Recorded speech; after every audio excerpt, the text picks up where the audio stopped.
बस एक बार मेरा कहा, बस एक बार मेरा कहा मान लीजिए, बस एक बार मेरा कहा मान लीजिए, दिल चीज क्या है आप मेरी जान लीजिए।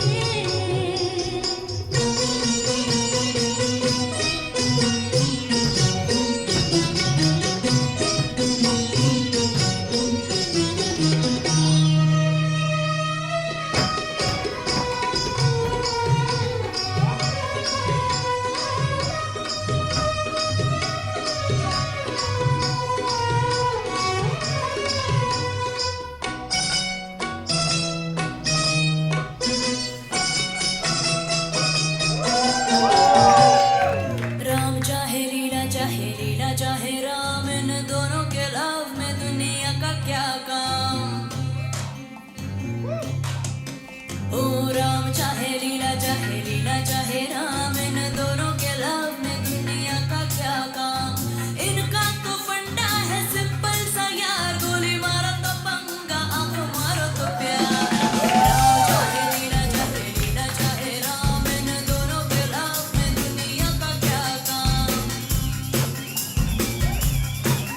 रख पॉकेट में घोड़ा, दे घोड़े को लगा, रख पॉकेट में घोड़ा, दे घोड़े को लगा। राम चाहे लीला चाहे राम, राम चाहे लीला चाहे राम, इन दोनों के लव में दुनिया का क्या काम।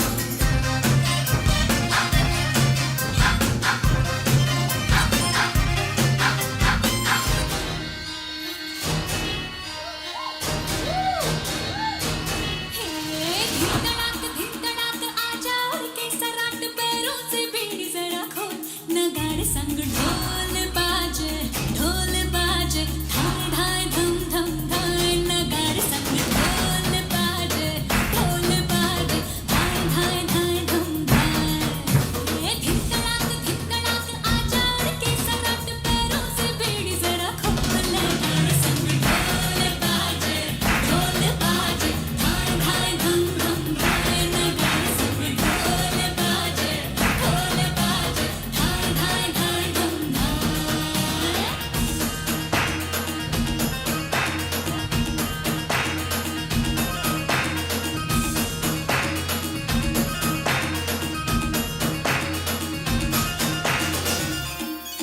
सोनी सी कलाई में तुराने लगा सोना Kangana,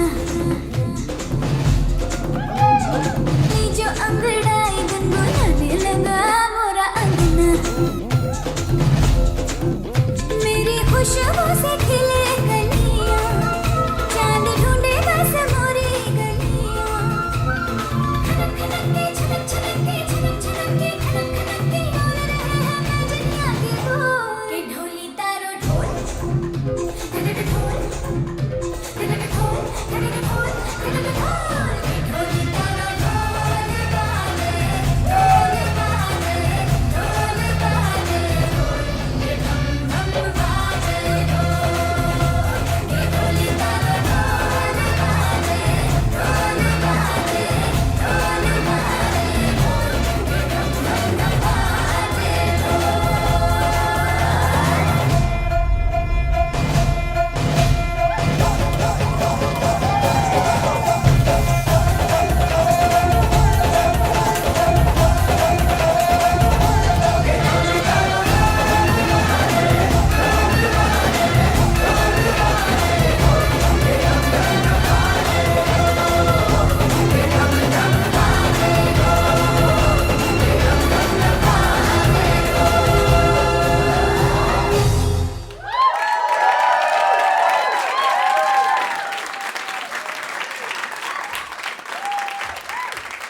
Folks, please give it up for Sundari, the Indian goddess.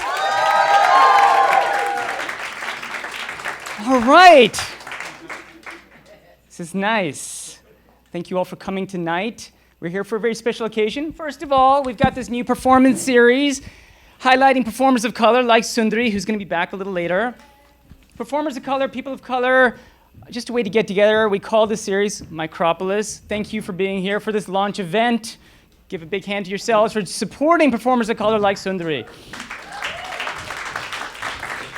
So we're launching now because we want to mark something kind of extraordinary that happened recently.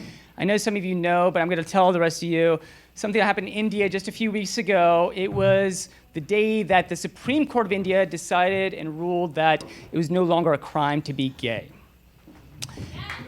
There you go. Yes. I was actually in Mumbai that day, and I felt such an intense need to sort of be part of something marking that, and then I came back and I'm like, well, why don't we just do it here? So here we are. Thank you all for being part of this.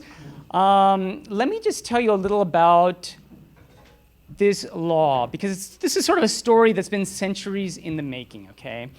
The law is called Section 377. Some of you familiar with this? Sound familiar? Section 377 was part of the Indian Penal Code. It was introduced in the 1860s, okay? So this is where the Brits decided that they were going to start governing the sex lives of their colonial subjects. This was the very first time that the British Raj decided that they were going to start introducing sodomy laws, if you will, into the empire. And why did they do this? Well, this was actually a legacy of something much older. This is the 1860s again. The laws were drafted in the 1830s, but this goes back to the 1500s, back to jolly old England, where they had something called, in 1533, the Buggery Act of 1533. Yes, that's right, the Buggery Act, which is, I know it's a little hard to sort of say this with a straight face, but it was a very serious thing. That in turn drew upon laws from the 12th century and the 13th century. But coming back to the 1800s, Section 377 is implemented in India. Why is it implemented? Human Rights Watch came out with an amazing report several years ago talking about this phenomenon of laws like Section 377. And I quote, "They believe that laws could inculcate European morality into resistant masses.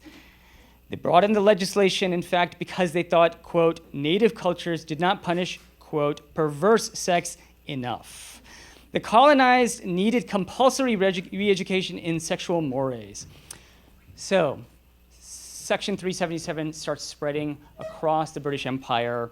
I'm going to name just some of the countries where this law took root in name or in substance. Here we go. Australia, Bangladesh, Bhutan, Brunei, Fiji, Hong Kong, Kiribati, Malaysia, Maldives, Marshall Islands, New Zealand, Pakistan, Sri Lanka, Tonga, Western Samoa.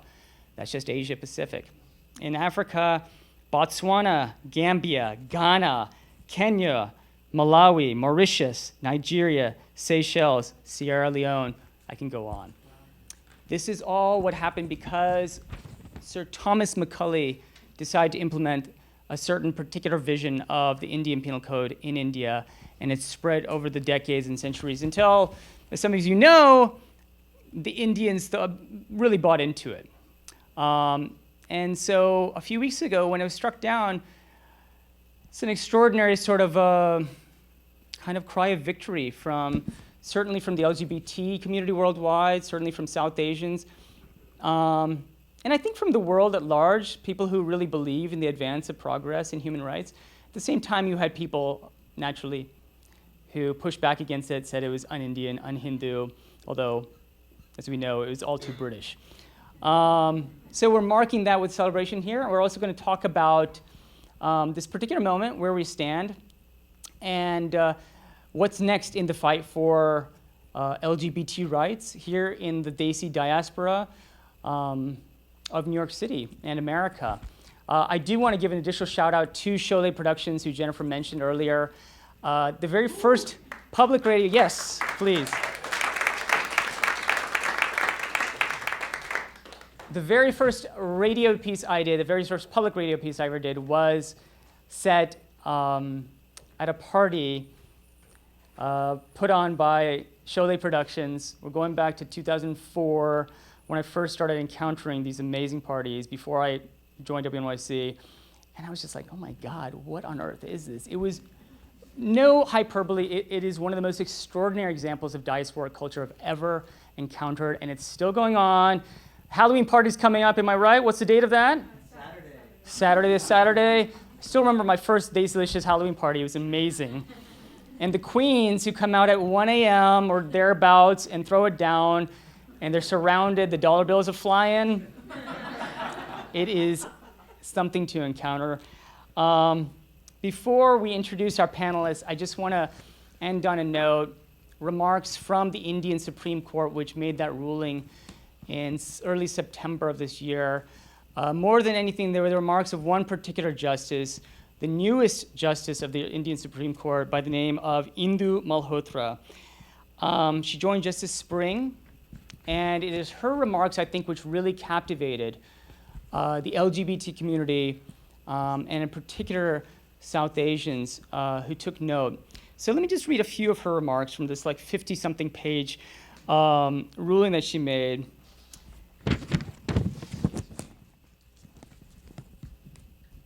All right. Oops. Okay. Although dignity is an amorphous concept which is incapable of being defined, it is a core intrinsic value of every human being. Dignity is considered essential for a meaningful existence. Sexual orientation is innate to a human being. It is an important attribute of one's personality and identity. LGBT persons are entitled to their privacy, like other heterosexual persons, and the right to lead a dignified existence without fear of persecution. They are entitled to complete autonomy over the most intimate decisions relating to their personal life, including the choice of their partners. And finally, history owes an apology to the members of this community and their families for the delay in providing redressal for the ignominy and ostracism that they have suffered through the centuries. Justice Indu Malhotra, how about that, huh? And on that note, folks, let's please welcome our two panelists for panel number one. Come on up. All right.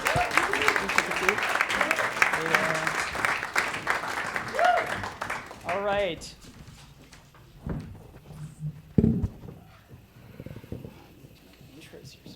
Pages flying here. All right, so seated to my immediate left, we have Vaibhav Jain, a public health researcher and dental surgeon from New Delhi, India. Vaibhav has served as a past board member of Kush DC, a South Asian LGBTQ support group based in Washington, D.C., and currently serves on the executive board of the South Asian Public Health Association. Was that SAFA? Mm-hmm. There you go. He has a master's of public health from the George Washington University in Washington, D.C., and currently works as a health research associate at the American Institutes for Research. Vaibhav is openly gay and came out to his parents and extended family 5 years ago. Mm-hmm. He lives in White Plains, New York with his partner of 6 years, Parag Mehta, with whom he recently got engaged and is planning a big fat Indian wedding in Texas in the coming year, which I'm going to, y'all. More on that. And let us introduce our next panelist, Dr. Riddhi Sandil, holds a PhD in counseling psychology from the University of Iowa and currently serves as the program coordinator of the EDM program? EDM. EDM. EDM, like the music, right? Yeah. In psychological counseling at Teachers College, Columbia University. She previously served on the board for Saga NYC, a community organization that serves the needs of South Asian LGBTQI plus individuals. She's also the founder of the College Advising Program, co-founder of the Sexuality, Women, and Gender Project, and co-director of the Winter Roundtable. What's that? It's a national conference on counseling issues pertaining to race and diversity. Her research and clinical interests are centered around minority stress, complex trauma, and intersectionality. Give both a hand, please. All right. So first question, Vaibhav, what's this wedding going to be like? It's amazing. Mm-hmm. So people who are actually invited, they're part of a very tiny select group of 5 or 6, I take it. No, South Asian. 600. Oh, okay. So I'm not that special. Wait, where is it again? It's in Texas, where? It's in Killeen, Texas. Okay. Yeah, don't ask me where that is. I asked the same question to my partner. I have no idea. Oh my God. His parents are from there, so that's what it's happening. So, well, have you talked about like your vows and all that already, or you gotten that? I think it's going to be more traditional Indian weddings, so they're not really vows. I think the priest is going to tell us what the vows are, and we just say yes. Just nod your head and throw rice in the fire. So you came to America when? I came to the U.S. in August of 2011. And did Section 377 have anything to do with your decision to come here? Absolutely. My family always thought that my background was as a dentist when I practiced in India. And I told my parents, I don't want to do public, dentistry anymore. I want to move to the US and, do a master's in public health. And my parents were like, just why? Why would you not continue dentistry and, what's going on? And you're how old at this point? I was 25. And for me, it was just like this dilemma where I was constantly living a dual life. I was constantly being asked, Vaibhav, why don't you play cricket? Why aren't you hanging out with boys more? Why are you always hanging out with girls? Why are you walking a funny way, Vaibhav? What's the issue with your gait? And you were getting that from who? Friends, family, my own extended family. And what were these remarks? Were they kind of coded like we're saying a certain thing, you know what we're saying? When they're talking about the way you walk? Or was it just like a very innocuous thing? So I think, they stopped short of just calling me gay or effeminate, but they would just make it so vile that it would just, every time it'll cut me inside, it was just very, very hard. Every time I thought about it. Every time, like, I remember my own aunt, I remember sitting at a, family gathering, and it was around a cousin's wedding, and we were all sitting, and, there were lots of women there, and I was just, like, hanging out with them. And then she tells me in front of everyone, why are you sitting here like a woman? Can you just not leave? Like, why are you sitting here? And I'm like, it was just, it's at a place where you can't really say anything because the societal norm is such that, yeah, maybe she's right. But guess what? I want to be there. So it wasn't just societal norms, right? Sorry, it wasn't just societal norms. It's actually this looming kind of a law or yes. That's hanging over you. Yes. So, and also, I was, like I told you, I was constantly living this dual life and making up fake girlfriends. Like in the US, people say my girlfriend lives in Canada. Yeah, my girlfriend lived like down south somewhere. I have like no idea. South India. Because I went to Bangalore. So I was like, when I was in Bangalore, my secret girlfriend was in Delhi. And when I was in Delhi, my secret girlfriend was in Bangalore. So that's what I tried doing, tried hiding. And when I was 25, I realized, American culture, definitely did influence a lot of how I thought. I loved American television. But also when I read the newspaper and I read any progressive article talking about LGBTQ people, marriage equality, or anything about same-sex individuals, I just felt like, out there somewhere there is, a land, a country where I can find, what I want. I can be who I am, and I can stop living a dual life. So yes, that sort of took me to the US. Were you in any way, you or other people you knew, interacting with the law directly or indirectly? Actually, I've had my own share of brushing with this law. So I don't know how familiar you are with Delhi. So there's a park in Connaught Place area of Delhi called Central Park. Yeah, it's not as glamorous as the New York. It's really sad. But that was like the known area for, cruising, guys cruising out there. And it was so interesting that, there were always cops over there. You'd always find maybe 20, 30, 40, gay guys on a Saturday evening. And you can clearly see that, they're gay and they're, trying to hang out, have a conversation. But there'd always be at least 5 to 6 cops, just like hanging in that space. And, if I would sit on a bench with a friend or just a date, they would be like, no, you can't sit here. And I'm like, why? Well, like, you cannot sit here. You just have to keep moving. So it was weird. People were constantly jogging in that park. Like, they were just like walking. That's my memory of that park. Like, all I did was like walk there. It was weird. Yeah, good for health too. So yeah, but so that's how, that was my own brush, with the law. And it was just always very upsetting to me. Like, why is this happening? But more, there are close friends of mine who've actually had worse instances where cops directly, ask them for sexual favors, not just, blackmailing them for money, but sexual favors. If they, let's say they find somebody, making out in a public place, they would just corner them and say, hey, I need money. They can blackmail you. The worst threat was, guess what? I'm going to take you to the police station and I'm going to tell your parents. I'm going to call your parents right now, and then you explain to them why you're in the jail. So that in itself was just so, I can't tell you, it just, boils my blood even now when I think about that. A friend of mine actually was taken to the jail because I think he and his partner were in a car, and they were making out something, and a cop saw them, and that cop would just not let go of that. They ended up taking my friend to the jail. They called up his parents, and that was the end of it. I think I only heard from him maybe 2 or 3 years later. It was just hell for him after that. So is this kind of affecting your mental health? Yes, drastically. I was constantly in denial that, I'm just fine. Every person has some weird suicidal thoughts. Sometimes that's what I thought. And I was definitely in denial for a very, very long time. But, all the bullying and the trauma and constantly, facing all of this kept me low. So I remember when I moved to the US, I used to go to my workplace in Georgetown, and there was a canal that used to come. And I used to cross that canal. And every time I used to cross the Georgetown Canal, I would think, should I jump? Maybe I think I should jump. Yeah, maybe not. And it was just weird for me because I'm like, why are these thoughts coming in my head?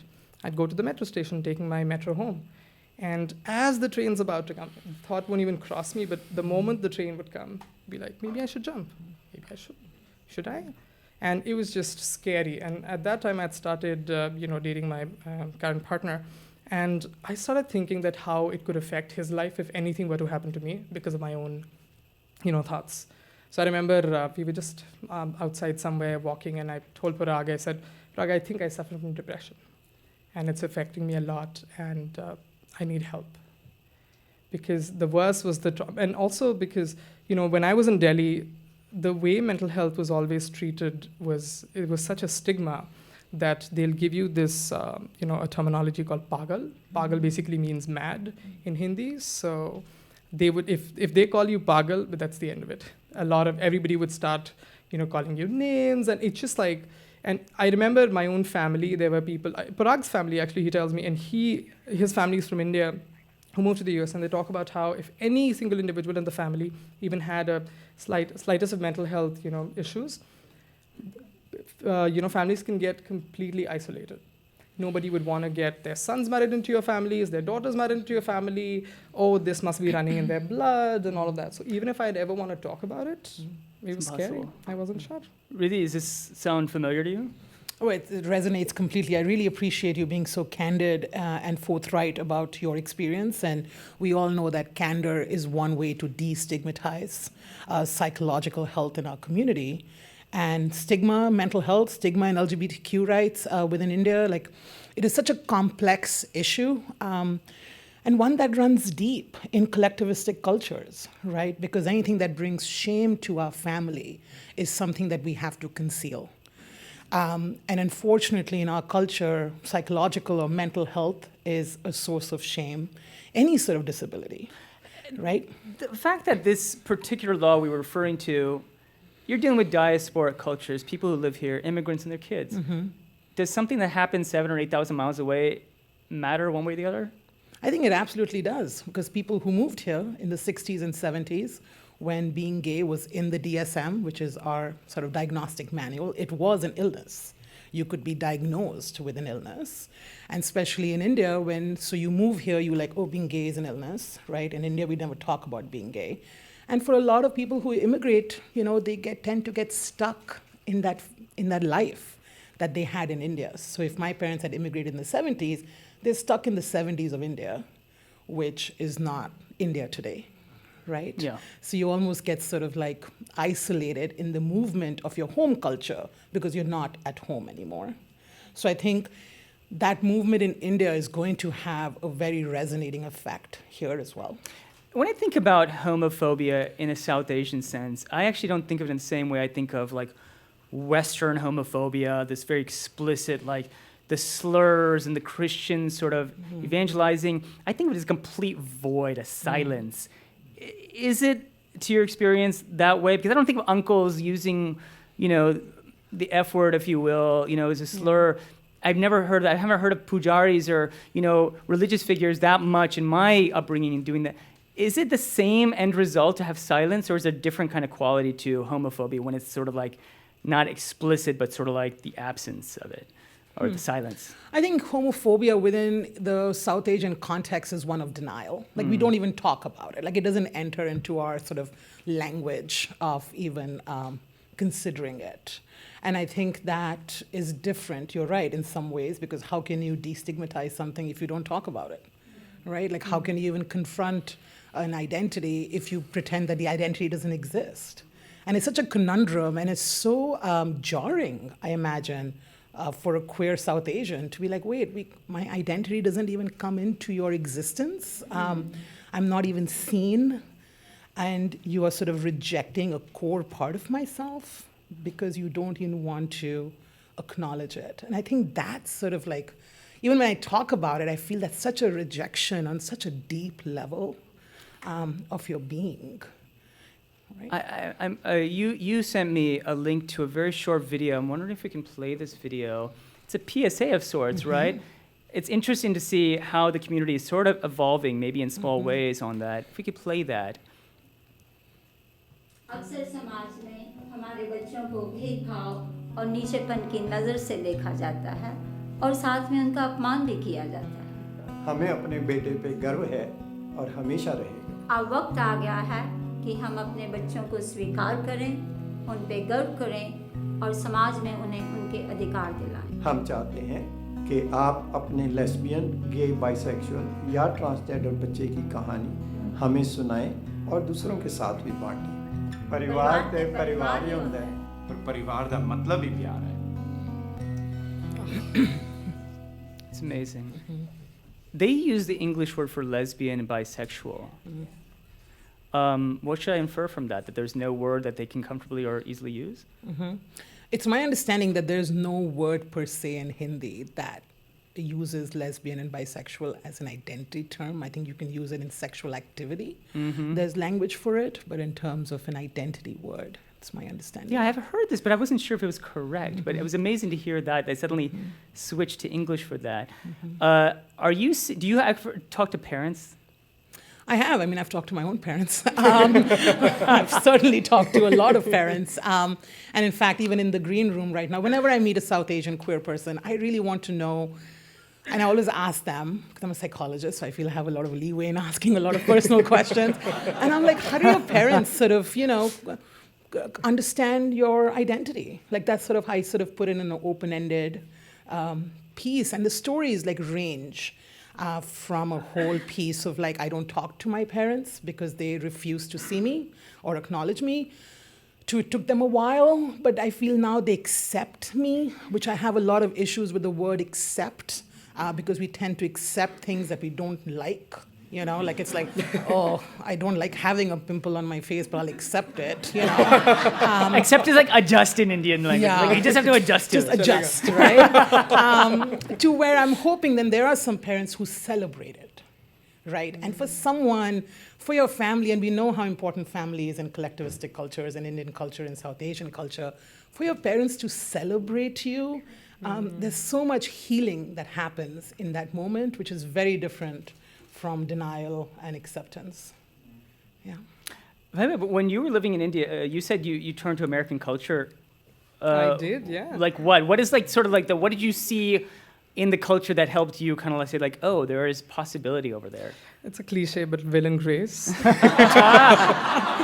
So, Jack. So, obviously when I met friends and, it's like somebody told somebody and everybody found out what will and grace was. And, I'd seen like some reruns of it, which used to come like at a very odd hour on the television. I don't know why. But my parents were making their first trip to the US by themselves. And they asked me, hey, what do you want? We'll get you something, whatever you want. I Nikes? said, they didn't know me that well. So I told them, can you give me the entire DVD set of Will and Grace? My parents being them, they're like, okay, let's do that. So like, okay, sure. Wholesome TV. And then when they come here, they tell like my extended family who's been living here for like 20, 30 years, and like, we're trying to buy the DVD set for Will and Grace for Webhub. And can you order that for him? This is my aunt. And so she is a little puzzled. She's like, people ask for like Friends series and all that. Like, why is he asking for Will and Grace? Well, they're like, okay, fine, get it. And my parents brought it back, and I loved watching it. I just put it on, in the morning, watch it all day. And my mother would just pass by and just like cracking up. And my mother's like, what's wrong with you? What are these people even talking about? Why are you so excited? Like, what's going on? Like, don't worry about it. I'm kind of curious. Does anybody have a similar experience about a cultural sort of a touchstone that they saw? You can be desi or not desi. Anybody in the audience here? Anybody? What's that? Oh yeah. Can you get the mic over there?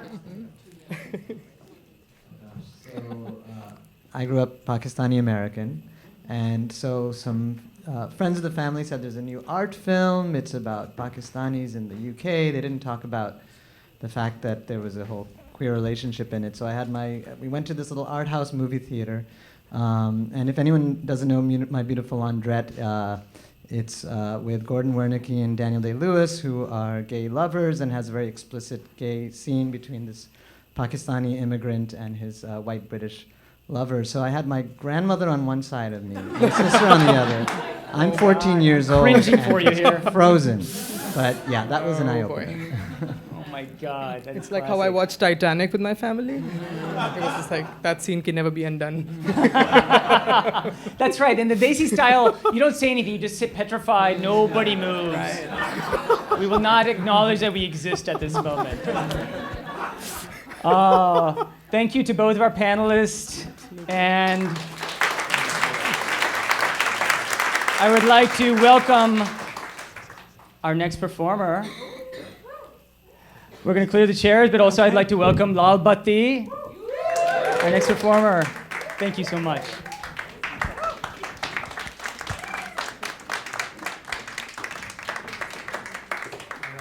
So I just wanted to make sure that everybody knew that the person who talked about My Beautiful Laundrette is Atif Dur, who is one of the sponsors and the organizers, the forces behind Sholay Productions. So please give a hand to Sholay Productions. We're going to clear the chairs before our next performance. Unless we have any other stories to tell. Any other cultural touchstones? Again, you don't have to be Desi to share that TV show, that book, that novel that you first encountered that made you suddenly see a way out or a way in, if you will. Who said that? The L word? Oh my God, look at that. Let me come over there. Who is that? Come over here. Sorry, the lights are blinding me. Just pass this over if you could.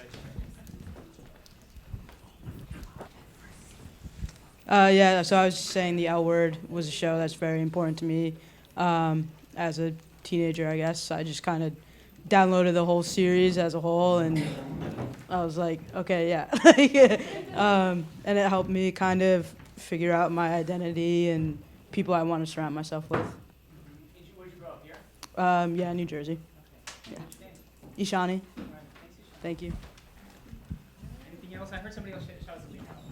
Oh, I was saying queer spoke, which is just the male version of the L word. That's right. But I had a cute moment with my mom. We both love Kiran Kar, and I said, hey, what's your favorite Kiran Kar role? And she said, Dostana, which was a role in which a mom plays an accepting of her son's queer relationship, and I thought that was really cool.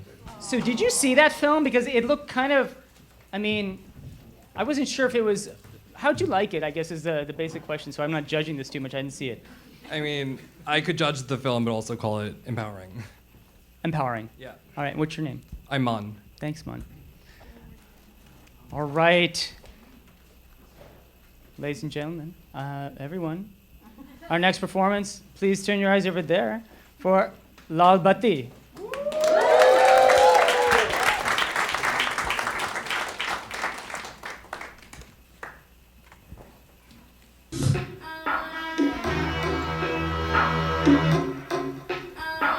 क्या चाहे मुझे समझ नहीं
Lal Bati! This way we can all sit and rest. Okay. Take a little load off. Core muscles, damn. So, Lal Bati. What's up? 1 second. Okay, no, much better. So, Lal Bati. How's my leg? Lal Bati means what? Lal Bati means red light. It's the district I'm from. BK via Air India Express. Yes. You know, the L train. So tell us about the songs that you just performed to, for those who didn't pick up on that. So the main song was Pyar Kiya To Darna Kya, which means I have loved, so why be afraid?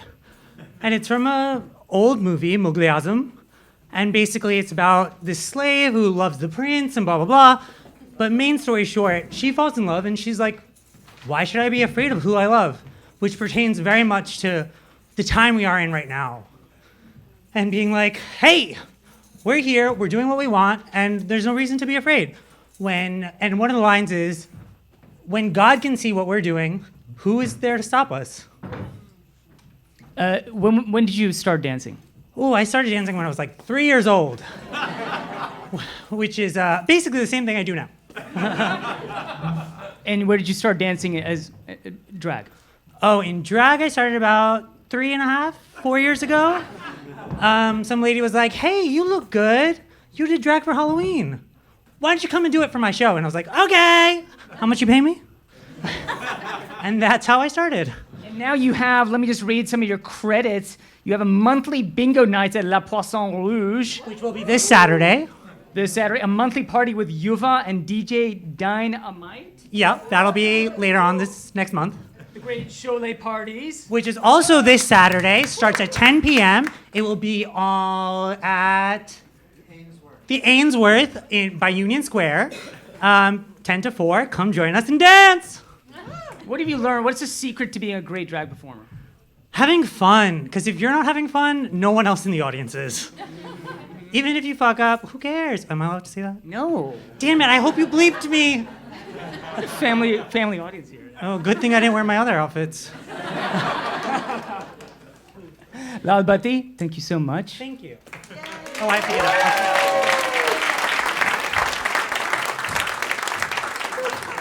up. All right.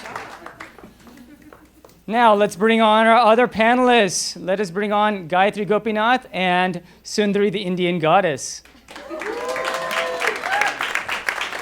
Watch your step. Hello. Hello.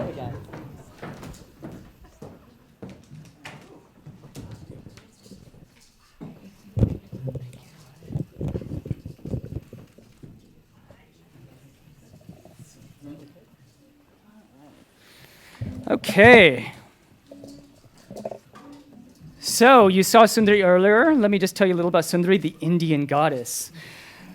She is a Caribbean drag entertainer and one of the most prominent of Guyanese descent.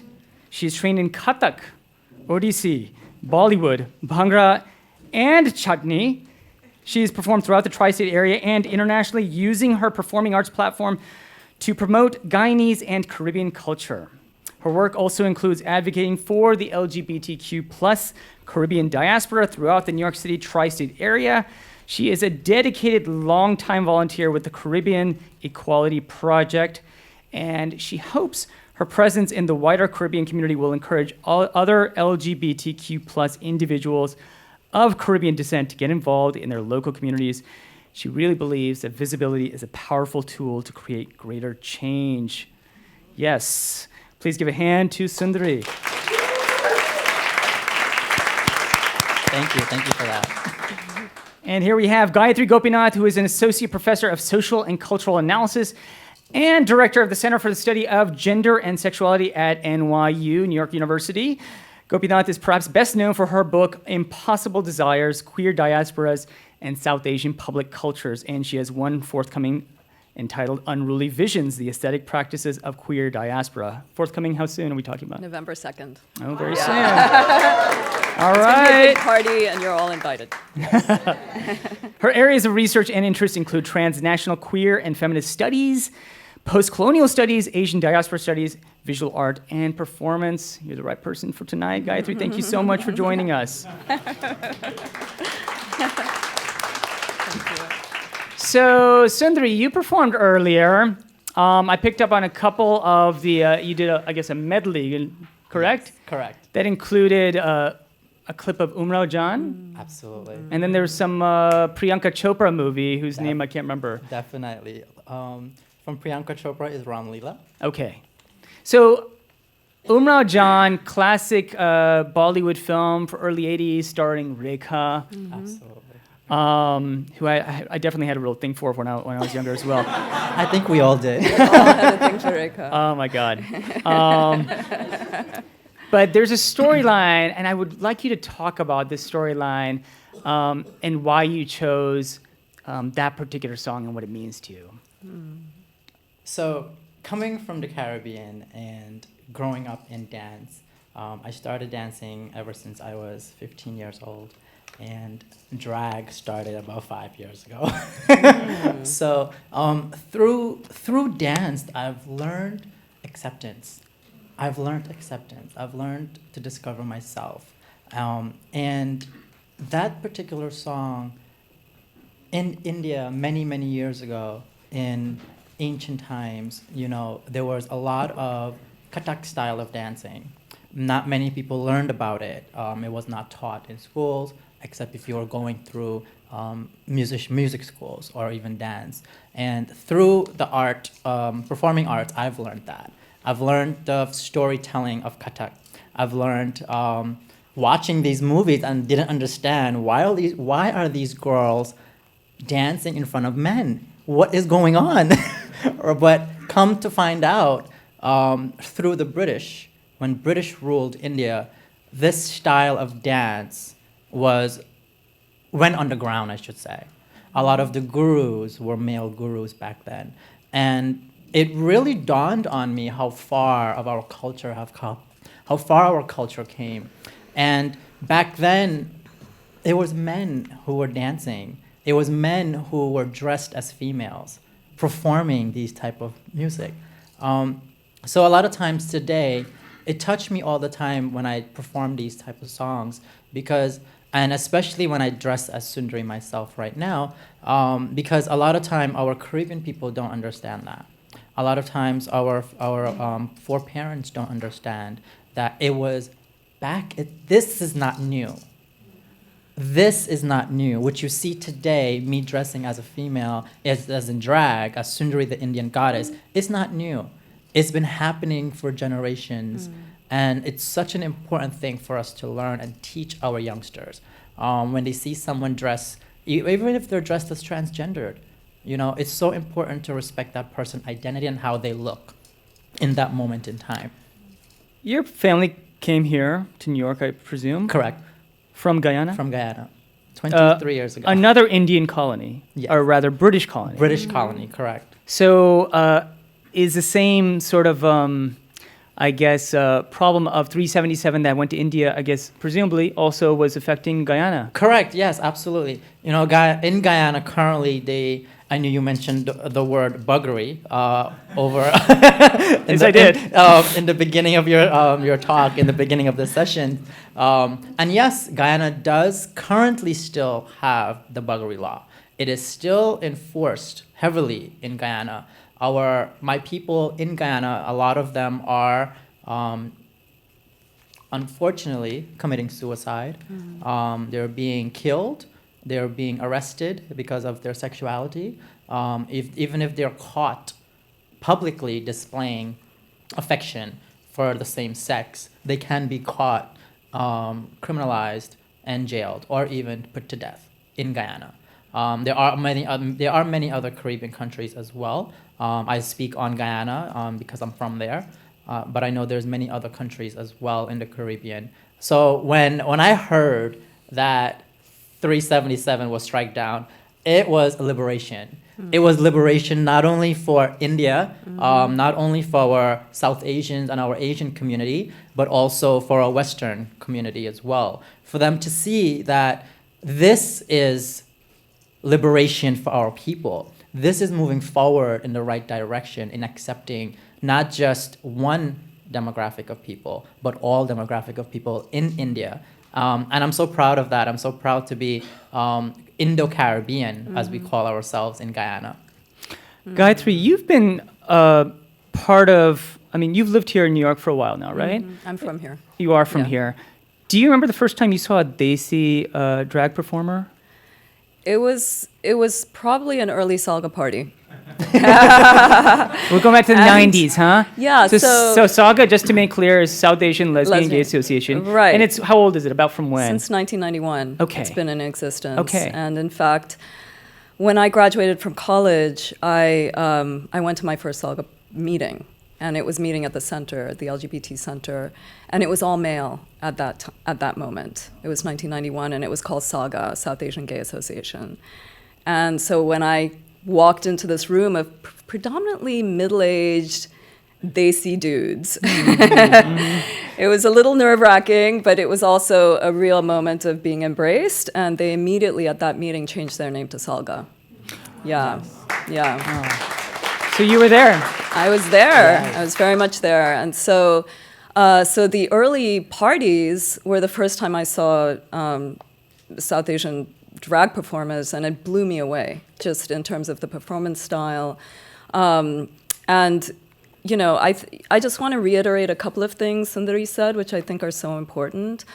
You know, you're talking about how important it was for you as a Guyanese person, how important this decision was. And I really think it constitutes a kind of decolonizing moment. Because if you all read the decision explicitly cites other former British colonies that have embraced decriminalization laws recently. So it cites South Africa, Fiji, and Trinidad, right? And Trinidad recently got rid of their version of 377 earlier this year. Correct. And so I really think it's a larger moment of decolonization and how and a rejection of the ways in which post-colonial nations have, you know, since they gained independence, have been so explicitly sort of framing the boundaries of the nation at the expense of queers, at the expense of religious minorities and others, right? Yeah. So that's been a traditional way in which post-colonial nations have sort of consolidated their sense of identity. And what I see happening now with 377, what's happening in Trinidad and other places, is a slow dismantling of the ways in which post-colonial nationalism is being formed. And I think that's an excellent, that's a really remarkable move. It's really significant. It is. Yeah. It's also so strange to see the pushback coming from, it's amazing to see that, say, Hindu nationalists, conservative Muslims, the church in India, they're the ones who finally have something to agree about. Right. Right. You know, and also the bizarreness of people who might otherwise be always talking about decolonization and getting, Yes. you know, screw the Brits and all that kind of stuff. They're the ones who are owning That's this right. law and this kind of level of I guess, just brutality, really. Right. And I think, you know, the struggle that, you know, queer folks have had in South Asia and all of these post-colonial societies has been the charge that our queerness is inauthentic. It's not culturally authentic, right?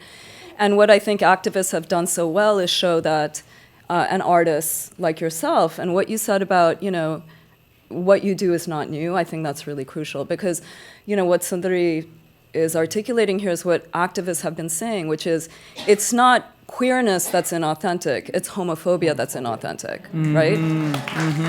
Yeah. So what's been imported is in fact homophobia through 377 and through the British laws. And it travels Yeah. from, say, in our case, India or other countries from the subcontinent to the diaspora as well, doesn't it? Homophobia. When Yes. in the early 90s, when Yes. Saga was coming around, you weren't just meeting in certain rooms, you were also out there Oh, yeah. sort of doing battle with certain segments of the population here, and right? that's so crucial because, you know, I, along with a bunch of other folks in this room, were really involved in the first fight to march in the India Day Parade, right? This was in the early 90s, 1991, 92. And initially, when Salga applied to march in the parade, we were just, you know, I mean, people, the FIA, the Federation of Indian Associations, who ran the parade, they're basically a conglomeration of Indian middle-class Hindu businessmen. Yeah. And they were like, no way, and they were actually quite vile in their rejection of us. It was explicitly homophobic? They were explicitly homophobic, actually. Okay. Explicitly homophobic. So they weren't turning to sort of, I'm wondering, like a religious or sort of traditionalist language. It was just sort of like, or was it? Well, I mean, the member who actually, the Salga member, who actually called them up and, you know, was just trying to be, you know, the good desi and do the paperwork, you know, to apply to march. Yeah. The person that she spoke to actually said, oh no, we believe your people should be lined up and shot. Wow. Right? And so that's a direct quote from the FIA from 1991. And so it was pretty explicit. And so you know, so Salga activists, that was our first major public event, demonstration, action, which was, you know, insisting that we march in the parade. And, you know, what you said about how homophobia gets translated in the diaspora was so clear in that instance, because it wasn't just homophobia, it was also a kind of Hindutva nationalism that was really central to the FIA. So it was articulating what it means to be a proper Indian as not just heterosexual, but Hindu and middle class. So it was a complete erasure of working class desis, certainly anyone from outside the subcontinent, so the Caribbean diaspora, and of course of queers, right? Yeah. I would definitely agree, because even with the Caribbean diaspora, we have been working as a volunteer with the Caribbean Equality Project. We constantly are fighting for that right. And a few years ago, we were granted that permission as well in the West Indian Pagwa Parade in Richmond Hill, Queens. It was never done before. Never done before, where a predominantly LGBT group were able to participate on march loudly and proudly, waving the LGBT flag down Richmond Hill. And a few years ago, about 3 or 4 years ago, we were able to do that. And just this year, never have it ever been a drag performer performed on the main stage. And this year I was able to do that. Yes. It was really, it was really a groundbreaking historical moment for Richmond Hill and a Caribbean community, because for the first time we were recognized, not only as LGBTQ, but for the art that we perform and for us being who we are. And for myself, that is so important. It was very important for me to make sure that the organizers of the performance main stage recognized the LGBT community.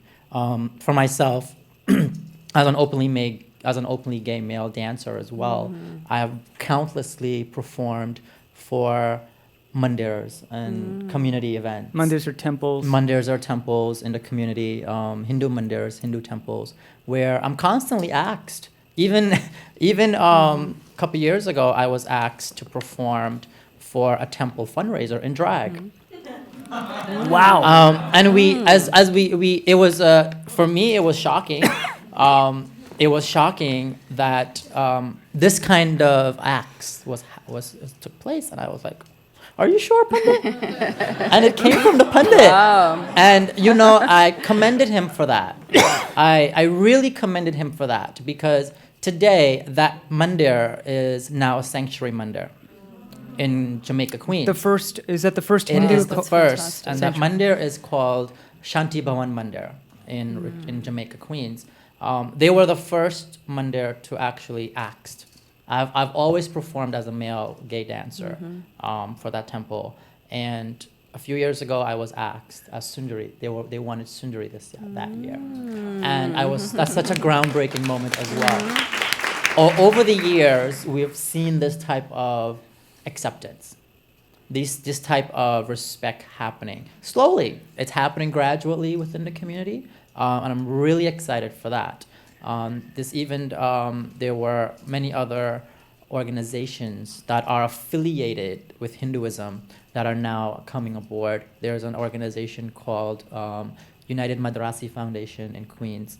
They were another organization that recently asked for this kind of open acceptance. Did you say United Madrasi Foundation? Yes. As in South Indian Madrasi? Caribbean Madrasi. Okay, got it. I'm getting this a different word, perhaps. Yeah. Okay.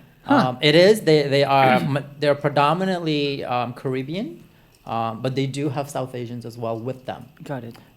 They are located in Queens as well, in Richmond Hill, Queens, exactly. It's incredible to see that happening. Actually, last year was their first Madrasi parade, and it was absolutely beautiful. Yeah, if you can Google it, you can look at it, you can YouTube it as well. You'll see all the videos and pictures on there. They asked me to perform as well, and I did a fantastic Devi dance, as where you'll see that a devotee is worshiping the Devi, and the devotee actually invoked the Devi on stage, and she becomes the Devi on stage. It's a remarkable performance to see, and it really showcased the culture, the religion of the Madrasi people. And to come back to that, it also aligns with Hinduism, where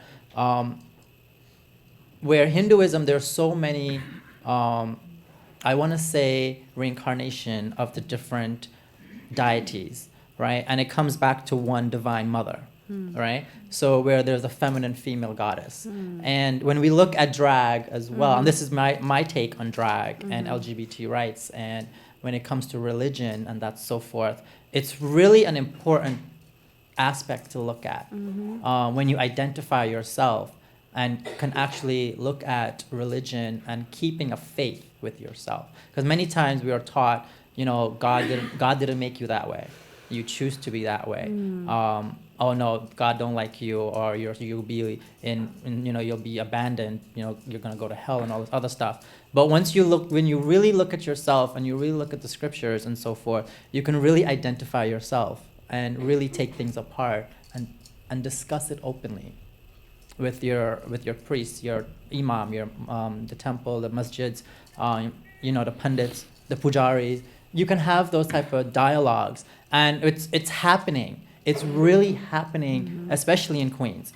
It's happening recently. My brother, who's the founder of the Caribbean Equality Project, as a queer Muslim, recently was asked to attend a temple in speaking to a temple on the work that is being done.